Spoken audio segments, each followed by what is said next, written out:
ఇప్పుడు విజయసాయిరెడ్డి పేరు చెప్పారు కాబట్టి మీరు ఇప్పుడు విజయసాయిరెడ్డి నెక్స్ట్ విచారణకు హాజరు కాబోతున్నారు. సిఐడి విచారణకు మళ్ళీ నోటీసులు ఇచ్చింది రమ్మని. ఈ నేపథ్యంలో ఆయన ఏమైనా మళ్ళీ సంచలన విషయాలు ఏమైనా ప్రకటించే అవకాశం ఉందా? ఎందుకంటే మొన్ననే ఫస్ట్ టైం విచారణకు వచ్చినప్పుడు చాలా సంచలన ఆరోపణలు చేశారు. ఇప్పుడు ఇంకా ఏమైనా విషయాలు బయట పెట్టే అవకాశం ఉందా? ఇప్పటికే వైసీపీ శ్రేణుల్లో టెన్షన్ మొదలైనట్టుగా కూడా తెలుస్తుంది. ఆయన ఏం చెప్పబోతున్నారు అనేది. ఈ వివేక కేసులో కూడా ఆయన ఏమన్నా నిజాలు బయట పెట్టే అవకాశం ఉందంటారా?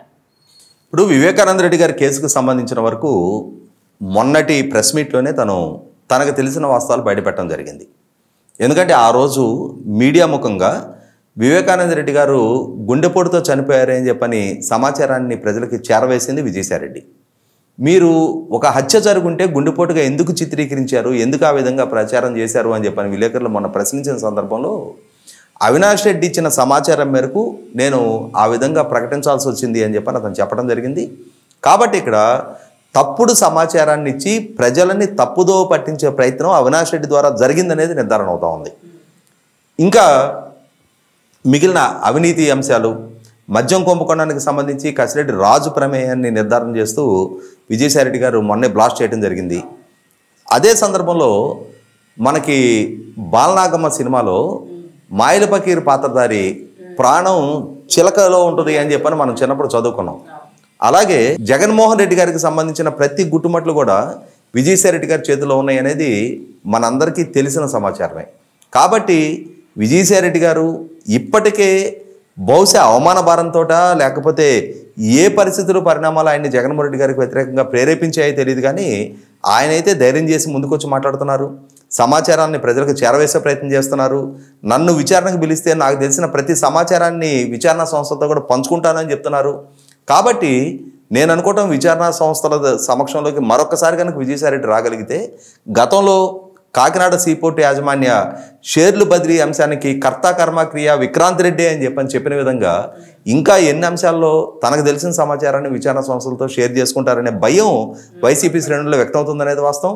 ఒక రకంగా మాట్లాడుకుంటే దొంగ సొమ్ము పంపిణీల దగ్గర కీచులాడుకొని దొంగతనాన్ని రట్టు చేసుకున్నట్టుగా ఇవాళ వీళ్ళందరూ కలిసి ప్రభుత్వంలో ఉండి వీళ్ళందరూ కలిసి ప్రతిపక్షాల మీద విరుచుకుపడి వీళ్ళందరూ కలిసి వ్యవస్థను మేనేజ్ చేసి ఇవాళ వారిలో వారికి వచ్చిన విభేదాల నేపథ్యంలో ఏదో ఒక విధంగా అసలు సిసల సమాచారాన్ని ప్రజలకు చేరువ చేసే ప్రయత్నం చేస్తూ ఉన్నారు.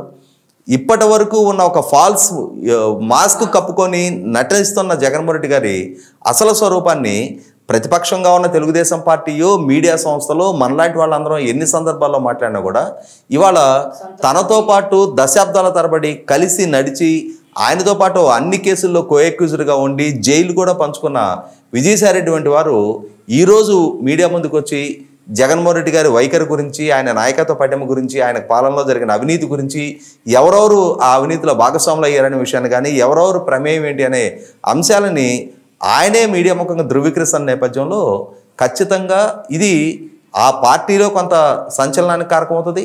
సంచలనానికే కాదు ఆందోళన కూడా కారకమవుతుంది. కాబట్టి విజయసాయిరెడ్డి గారి నుంచి మరిన్ని సంచలనాలు ఆశించడానికి ఆస్కారం ఉంది.